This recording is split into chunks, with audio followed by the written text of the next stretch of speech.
2015년도에 2015에 소개되는 논문이고요.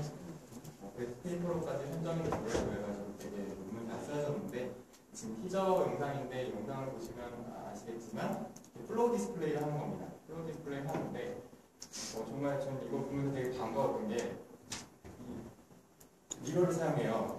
이 친구는 컴백스한 미러를 사용하는데 그 부분에서 이제 너무 반가워가지고 그제 처음 찾게 됐는데 그래도 도박이라서 이렇게 근거를 발표를 준비하게 되었습니다. 베이스레이즈에 대해서 좀 더 자세히 설명을 드리면 이렇게 티저 이미지에서 보시다시피 이렇게 이 구조물 하나를 가지고 이렇게 한 10m 정도의 지름을 가진 원형 프로젝션을 바닥에다 한다는 겁니다. 그리고 이 사용자들이 한 멀티플라즈에 있어도 그 사용자들한테 인터랙션을 할 수 있는 시스템을 제공한다는 거거든요. 여기까지 딱 보고 제가 일단 되게 궁금했었던 점은 일단 첫 번째가 이 미러입니다. 이 미러에 대해서 그 석사과정 연구 때 많이 고민했다 보니까 아무래도 이 부분이 되게 많이 보였어요. 그래서 이 미러를 어떻게 만들었을지, 어떤 걸 사용해서 만들었고, 이렇게 캘리브레이션 어떻게 했을지 그런 것들이 되게 궁금했어요. 첫 번째로. 그리고 두 번째로가 이 구조물이 보였는데 이 구조물 자체가 되게 궁금증을 많이 유발하게 생겼잖아요. 그래서 이런 것들을 어떻게 설계하고 디자인했는지 이런 거에 대해서 되게 궁금했고요. 세 번째로는 아무래도 제가 풀고자 했었던 문제였는데 이런 원형 미러를 사용하게 되면 이미지 디스토션이 많이 생기니까 그런 것들을 캘리브레이션을 어떻게 했고 그 프로젝션 퀄리티를 어떻게 높일 것인지에 대해서 그래서 어떻게 고민했는지 그런 것들이 되게 궁금했어요. 그런 것들에 대한 궁금증이 생겼고 마지막으로 일단 얘네들이 보면 이런 사용자 트래킹을 해요. 그래서 인터랙션 시스템을 제공을 하는데 이 사용자 트래킹을 어떻게 했을지 이런 거에 대한 궁금증이 한 4가지 정도가 생겼습니다. 그래서 오늘 발표는 이 질문에 대해서 답하는 순서대로 한번 발표를 해볼까 해서 진행을 해봤고요. 거기에 대해서 하나씩 답을 해드리도록 하겠습니다. 일단 이들이 만들었던 이 미러의 같은 경우는 일반적으로 하는 미러는 아닙니다. 얘들이 커스텀하게 직접 제작을 한 미러고요. 제가 이들이 일단 이렇게 미러를 사용한 이유 자체가 일단 이 사용하는 프로젝터의 화각을 높이기 위해서 사용을 합니다. 그러니까 일반적으로 이 미러 프로젝션 자체가 일단 프로젝터의 화각이 좁으니까 이 좁은 영역에서 화각을 넓히기 위해서는 이 디스턴스를 넓히기 위해서 이렇게 미러를 사용을 하는 겁니다. 그래서 일반 방법은 또 그거 말고도 이렇게 그 어안렌즈 형식의 이렇게 붙여가지고 하는 방법이 있는데 이런 거 같은 경우는 본 프로젝션이나 그런 걸 할 때 사용을 해요. 근데 이 가격이 되게 1,000만 원 이렇게 미러 하나만으로 이런 렌즈 하나만으로 가격이 너무 비싸니까 일반적으로 집에서 이런 홈시어터를 만들 때는 이렇게 프로젝터를 이쪽에 쏠 때 미러를 전반사 거울을 붙인 다음에 디스턴스를 넓혀서 넓은 화각을 만든 형태로 값싸게 만든 형태를 둡니다. 그래서 이 사람들도 이렇게 넓은 화각을 만들기 위해서 일단 미러를 처음에 사용하기를 생각을 했고요. 그 다음으로는 일단 360도 서라운드 디스플레이를 만들고 싶으니까 이런 플랫한 디스플레이로는 불가능하겠다라는 생각을 한 겁니다. 그래서 컨벡스한 타입의 이런 스페이컬 미러를 사용을 하겠다라는 생각을 하게 된 거고요.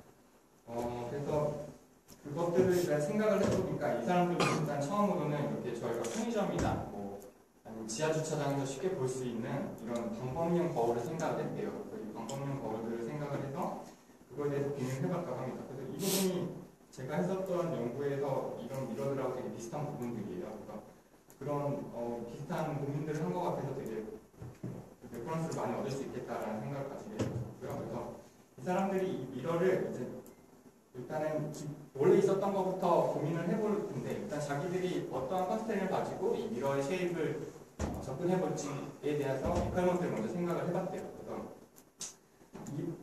첫 번째로 첫 번째 리퀘어먼트가 이 구조물이 제가 다음에 다시 설명을 드릴 텐데 이 구조물의 높이가 1.3m예요. 1.3m 높이와 높이 안에 들어가고 그리고 이 레디어스는 총 지름의 길이가 0.5m를 넘지 않아요. 이거 같은 경우는 이제 뒤에서 다시 설명을 드릴 텐데 프로젝터 이들이 사용하는 프로젝터 화각이 이 정도밖에 안 돼요. 이 정도 디스턴스에서. 그래서 이 첫 번째 컨스트레인이 이거고 그리고 두 번째는 일단 가정을 하는 건데 0도로 반사가 일어났을 때는 당연히 0도로 떨어지고, 끝부분에 이렇게 반사가 일어났을 때는 이들이 원하는 프로젝션의 길이가 총 반지름이 5m니까 이 5m는 충족을 해줘야 한다라는 게 두 번째 리퀘어먼트입니다. 그리고 세 번째로는 세 번째 같은 경우는 이 프로젝션, 그러니까 이미 저희가 픽셀이라고 생각하는 게 쉬운데 픽셀의 크기가 프로젝션 됐을 때 유니폼했으면 좋겠다라는 거예요. 그래서 보통 이런 스페이커 미러를 사용하게 되면 이 픽셀의 크기가 훨씬 더 커지게 되는데 그렇지 않고 이 픽셀의 크기도 최대한 작으면서 유니폼했으면 좋겠다라는 세 가지 컨스트레인을 가지고 접근을 하게 되었고요. 그래서 이렇게 세 가지 컨스트레인을 충족할 수 있는지 일단 일반적인 미러들을 한번 테스트를 합니다. 일반적인 미러로 생각할 수 있는 게 이런 코닉 타입의 원뿔 형태인 것과 그리고 이런 둥근 형태의 스페이컬 미러를 생각할 수 있는데 이 두 개 다 이 리퀘어먼트들을 하나씩은 충족을 못해요.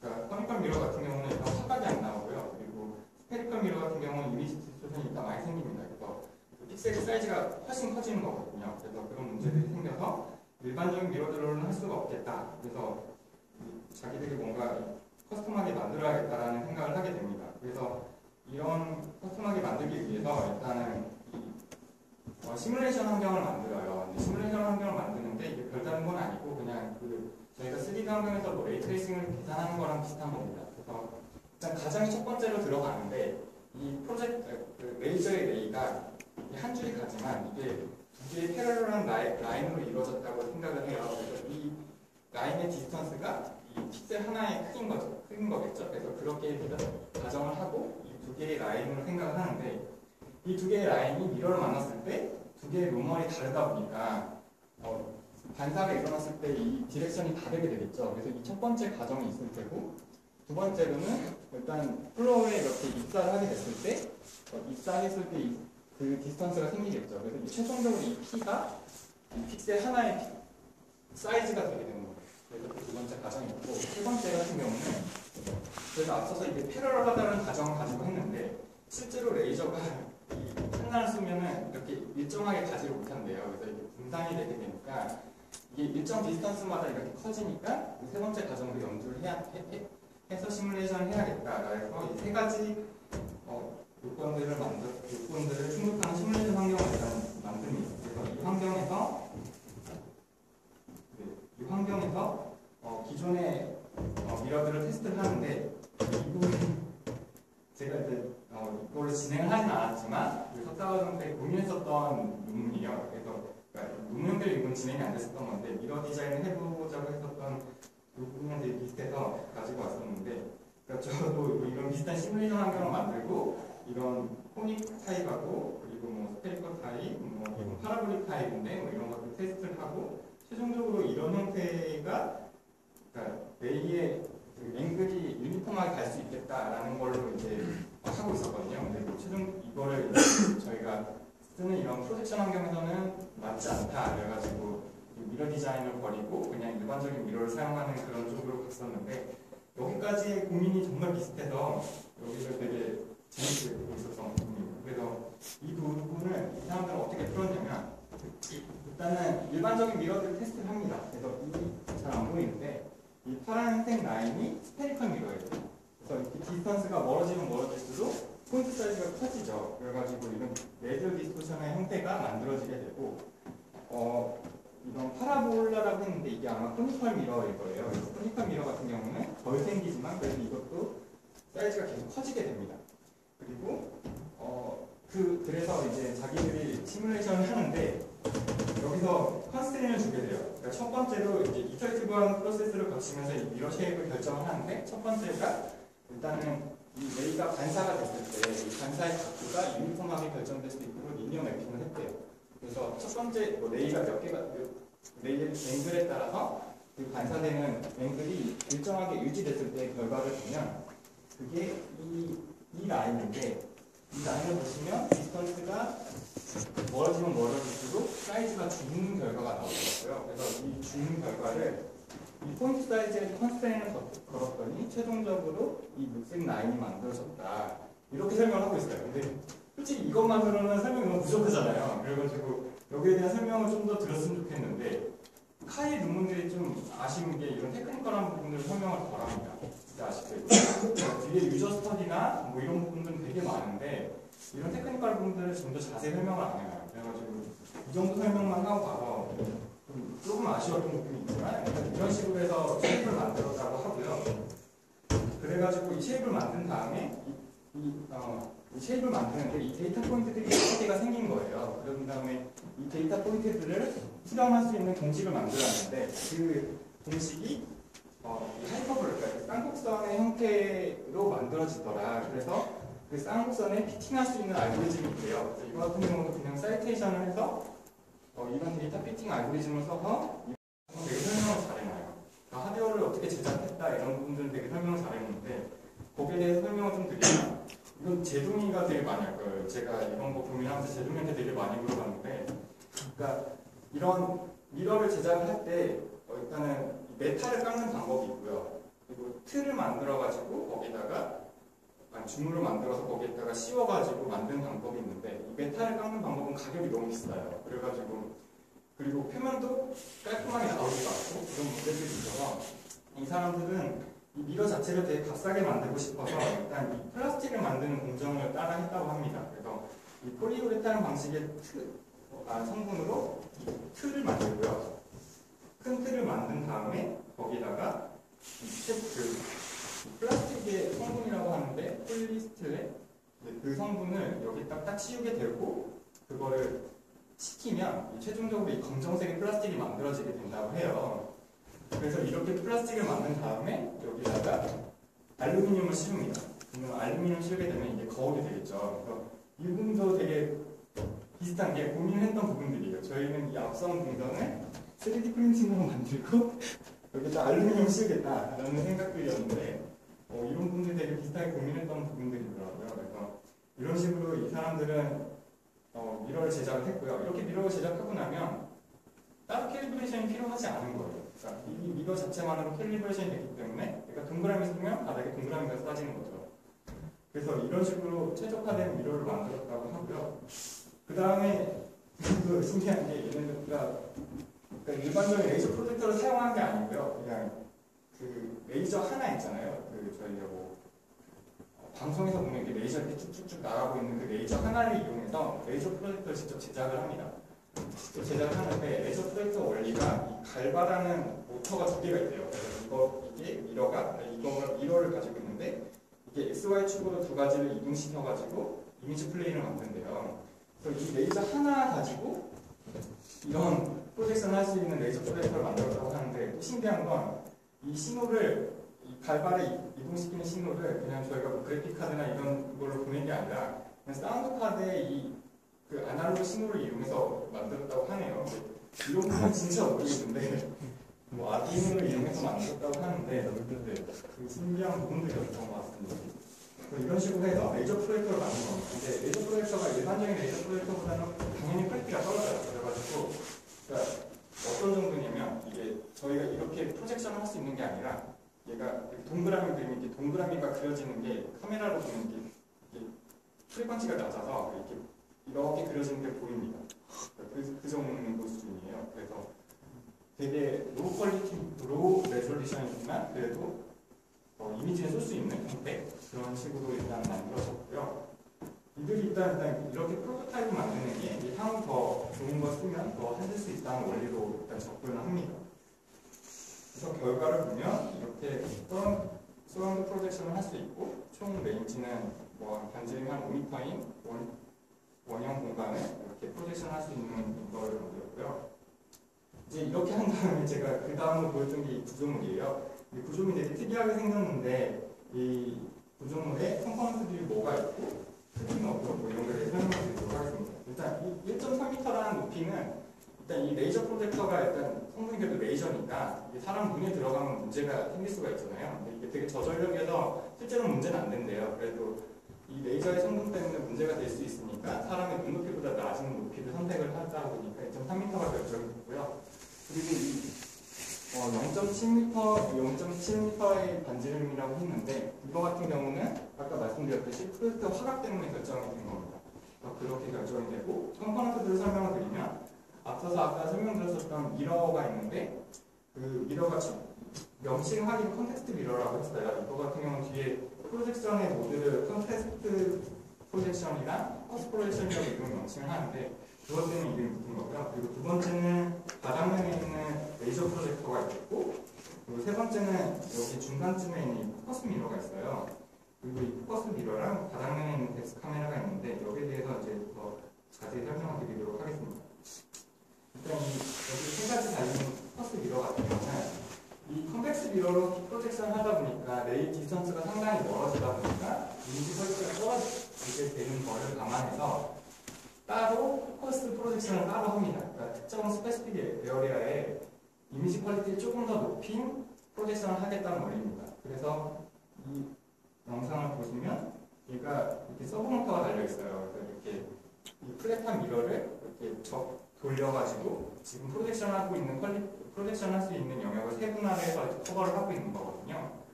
그래가지고 좀 더 높은 이미지 퀄리티를 가진 프로젝션을 하기 위해서 이걸 따로 달았는데 거기에 대해서 좀 설명을 드리면 이렇게 플랫한 이미지를 쏘다 보니까 이 퍼스펙티브 트랜스폼이 생기겠죠. 그런 것들은 일단 이 사람들이 이 미러의 위치도 알고 이 로테이션이랑 이런 것도 다 아니까 인버스 피지컬 프로젝션을 해서 이거를 다시 워킹할 수가 있다라는 거예요. 근데 이것도 이렇게만 설명하고 있고 되게 신기한 건 유리스트 논문이나 그런 쪽도 되게 그랬는데 오픈CV에 펑션 이름을 써놔요.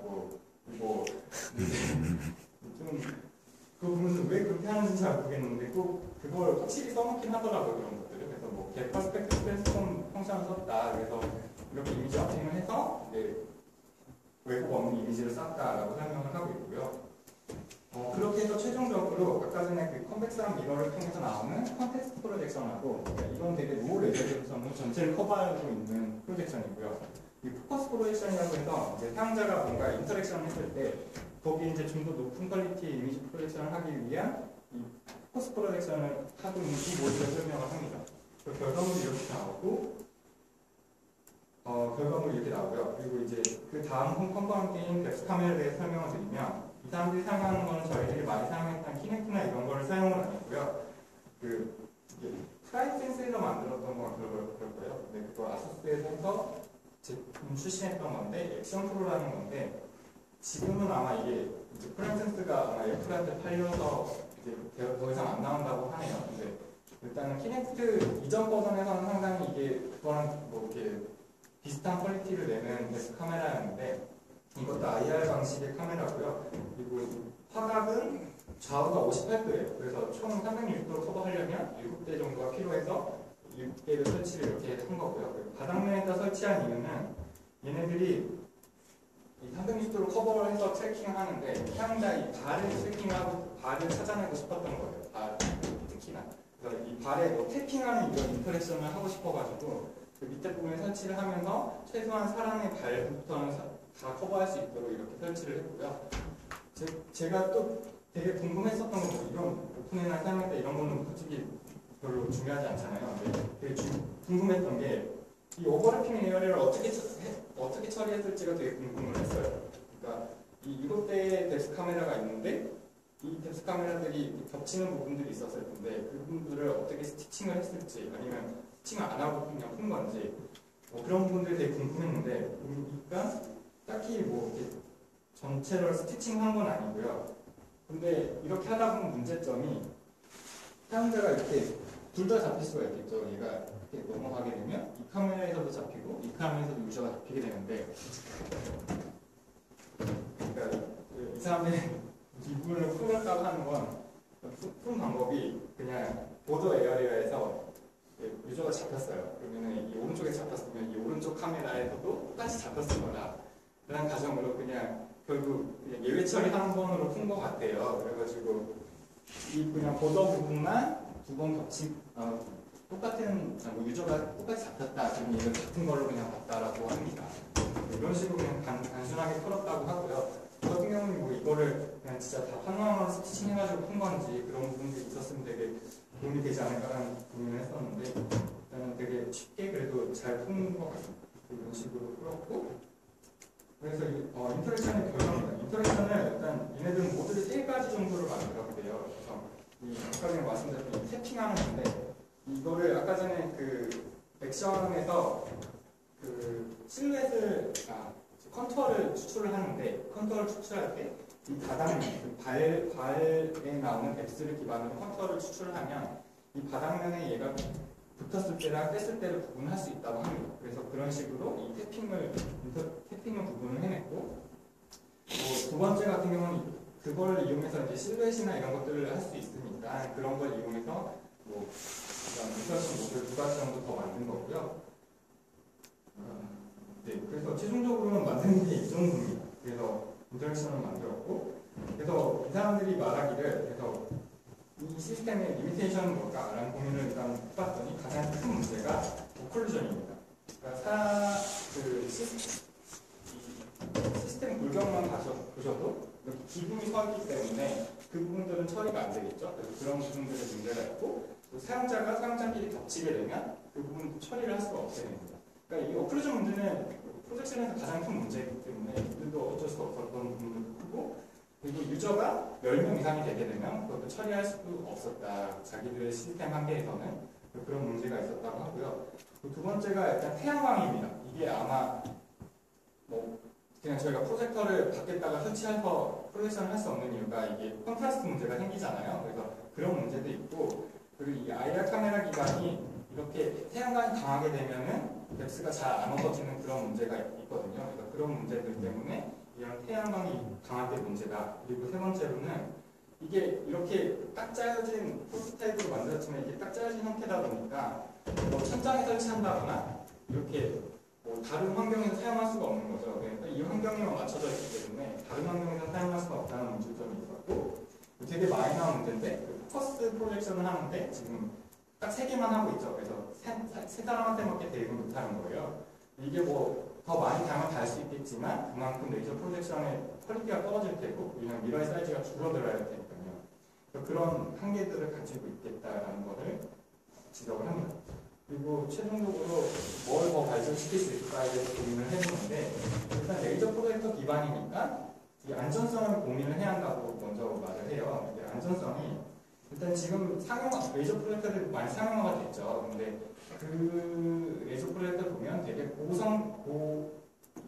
고출력인데도 사람 눈에 들어가도 문제가 안 생겨요. 그래서 그런 레이저 프로젝터의 그걸 룰로 정해서 따르고 있다고 하는데 이들도 이 고출력을 높이면서 이 안전성도 또한 같이 따라갈 수 있도록 그런 걸 고민을 해봐야 할 거라고 생각을 했고요. 그리고 인스톨레이션 부분에서 일단 이 기둥 문제를 일단 실린더리칼한 유리통으로 해결할 수 있지 않을까라고 말하고 있어요.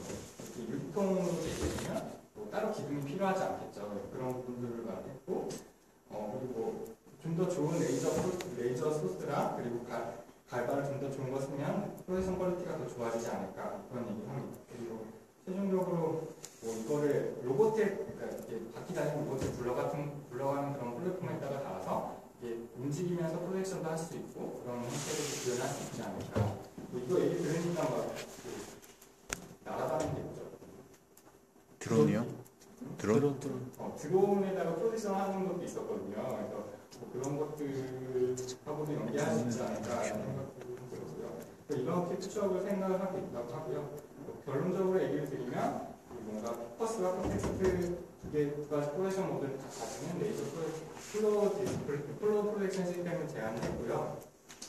이 구동 자체가 되게 컴팩트하고 트랜스포터블하다. 그리고 전반을 커버할 수 있다는 것을 강조를 하고 있습니다. 일단 제가 준비한 내용은 여기까지인데 실제 논문을 보시면 유저인터 그러니까 사용자 테스트를 되게 많이 해놨어요. 제가 그런 부분들은 지금 좀 다 빼는 부분인데 제가 기본적으로 본 부분들만 일단 말씀을 드린 거거든요. 그러니까 그런 부분들이 되게 많이 있었고 근데 어플리케이션이나 이런 것들이라고도 많이 써놨는데 점프할 때 사람이 점프할 때랑 이런 것들에 대한 대응할 수 있는 어플리케이션도 제작을 해볼 수 있겠다라고 해서 찾아봤는데 지금 크게 와닿지는 않아서 그래서 제가 생각하기에 중요했었던 부분들을 감추어서 어떤 부분들이 실제로 논문 자체는 되게 잘 쓰여졌어요. 근데 제가 좀 더 궁금했었던 부분들 그런 부분들이 조금 덜 다뤄진 것 같아서 그 부분은 아쉬웠지만 실제로 제가 이 스페리컬 타입의 미러를 사용한 페이퍼 형식의 이런 걸 본 적이 많이 없었거든요. 그래서 레퍼런스 하기에 되게 좋지 않다.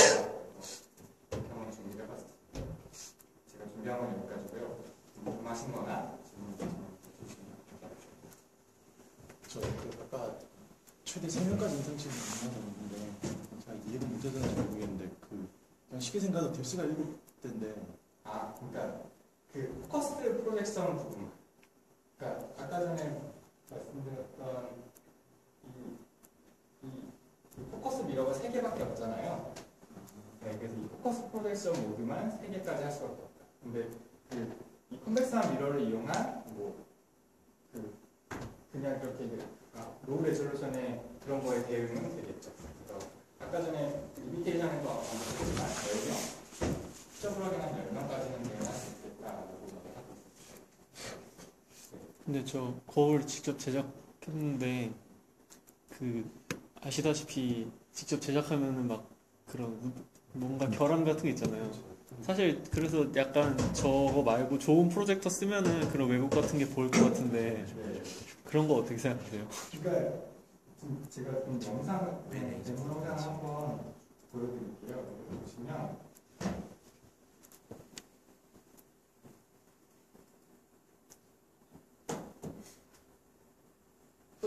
프로젝션 퀄리티가 되게 낮아요. 그러니까 디스토션이 막 조금 생길 텐데 그런 것들을 판별할 수 있을 정도도 안 돼요, 솔직히. 그래가지고 그런 부분들은 솔직히 아쉽습니다. 그러니까 만약에 그리드를 제대로 쏘고 주면 디스토션도 되게 많이 보일 테고 그럴 텐데 일단 프로젝션 퀄리티가 되게 적으니까 그리고 이렇게 또 카메라랑 찍어놓으면 또 조금 더 좋게 보이는 그런 것도 있어서 근데 그러니까 일단 이들이 주장하는 거는 이렇게 프로토타입으로 잘 만들었다는 걸 더 강조를 하고 있는 것 같아요. 그래서 지금 상용화된 기술들을 사용한 게 되게 적잖아요. 실제로 보면 프로젝터도 실제로 만들었고 미러도 새로 만들었고 그러다 보니까 그런 것들을 이제 조금 더 좋은 걸 사용하면 리미테이션에서 말했지만 좋은 걸 사용하면 확실히 더 좋아질 수밖에 없겠죠. 아까 동그라미에 비해서 아이콘은 훨씬 선명한 것 같은데 그런가요? 걔가 지금 이 포커스 미러를 사용해가지고 따로 프로젝션이 되는 애들. 그러니까 좀 더 선명한 애들은 이렇게 신호를 좀 더 그러니까 하이 퀄리티의 프로젝션을 하기 위해서 얘네들 3개를 간 거고요. 그렇게 되면은 디스턴스 자체가 좀 더 줄어들게 되니까 퀄리티가 더 확실히 더 좋아진다. 그러면은 포커스 미러에서 나가는 거랑 방구에서 나가는 거랑 다른 게 지금 나가는 거. 그러니까 하나의 레이저 프로젝터가 그걸 다 대응을 하고 있는 거예요. 그러니까 이게 고민하는 게 저도 프로젝션 퀄리티가 낮으니까 그걸 어떻게든 높이기 위해서 고민을 하거든요. 저는 거기다 셔프닝을 하거나 그런 것들을 하는데 얘네들은 이런 식으로 프로젝션 퀄리티가 낮으니까 이런 식으로 부분적으로만 높일 수 있지 않을까 고민을 한 것 같아요. 그래서 이거는 재미있는 아이디어잖아요. 저거 아까 서브보트가 달았다고 하지 않았어? 그러니까 그 뭐에 대해 디텍션을 해가지고 혹시 움직이는지 혹시 아시죠? 얘는 그러니까 덱스 카메라로 유저의 위치를 찾잖아요. 그렇게 되면은 얘가 만약에 여기다가 그러니까 지금 제가 설명한 부분이 다 빠진 게 뒤에 어플리케이션을 보면 여기에 메뉴를 띄워요. 그래서 메뉴가 떠 있으면 바로 이렇게 탭을 하면 여기에 아까 전에 영상에서 보셨다시피 이렇게 제가 이게 메뉴거든요. 오, 뒤에요. 그러니까 그거를 진짜 자세히 설명하는 게 아니라 이게 이런 식으로 있거든요. 거기 위에다가 커스 프로젝션을 따로 하는 거. 그럼 이런 거 되게 유저 테스트 이런 거 많이 있다고 하는데 이게 좋다라는 거를 어떤 식으로 얘기를 하고? 그러니까 유저 테스트 같은 경우는 그러니까 다른 프로젝션 디스플레이랑 비교하는 게 아니라 뭐 지금 아까 전에 보면 드로잉 모드 이런 걸 만들어요. 실루엣을 이용해서 드로잉 하는데 이런 거를 할 때 편했다. 뭐보다 편했다가 아니라 그런 게 아니고 편의점 5점 척도 이런 거. 어떤 형태를 보는데 이런 사용자 형태를 이게 무리가 없었다. 좀 하고 근데 그런 게 되게 많아요. 그러니까 근데 그 부분이 되게 잘해보긴 했어요. 근데 저희한테 와닿지는 않은 게 저희는 캘리브레이션 좀 더 잘하고 싶고 뭐 그런 것들이잖아요. 근데 그 사람들은 이 시스템을 만들어가지고 어떤 걸 하는데 무리가 없는지 그런 테스트를 좀 프로젝터를 써서 다 구현할 수 있는데 굳이 레이저를 쓴 게 퀄리티가 안 나와서 그런 게 아닐까? 그럴 수도 있죠. 그럴 수도 있고 그리고 저희가 고민했었던 게 그때도 보면 그러니까 프로젝터를 쏘게 되면 이 픽셀이 나가잖아요. 그러니까 그게 픽셀이 나가게 되면 그러니까 이 바닥면에 맺힐 수 있는 픽셀이 한정이 된 거예요. 그래서 저희가 그때 대현이가 이거 지적해가지고 저희가 이걸 적었는데, 그러니까 이 픽셀의 크기가 일정하게 그러니까 유니폼하게 할 수 있는데 이 공간에 올 수 있는 픽셀이 한정이 있는 거죠. 이 공간에 올 수 있는 픽셀의 크기가 한정. 제가 거울이 돌면은 어디든 볼 수 있습니다. 저기 광구 거울이 커버하는 범위랑 포커스 미러가 커버하는 범위가 네. 좀 다를 것 같은데. 네, 저도 그걸 다를 것 같다 생각했는데 이 사람들이 지금 제안하기로는 그 세 개의 미러로 3등분해서 다 커버를 한다고 총 5m까지 다 거리를 커버할 수 있다고 얘기하고. 굉장히 가까이 갔을 때는 어떻게 돼요? 저는 솔직히 그 부분이 제일 궁금했거든요. 근데 왜냐면 이거 같은 경우는 그 부분에 문제가 생길 것 같아서 근데 거기에 대한 언급은 없었어요. 어디까지 가까이 오면 근데 가까이 오면 진짜 문제점이 사람도 안 잡힐 거거든요. 그런 문제도 있을 텐데 가까운 영역에 대한 얘기는 실제로 제가 되게 궁금했던 건 이 액션의 범위가 5m가 안 돼요. 2.5m인가? 3m인가로 되어 있는데 보면은 5m 이렇게 부분까지 커버를 못할 수도 있다는 얘기인데 그러니까 액션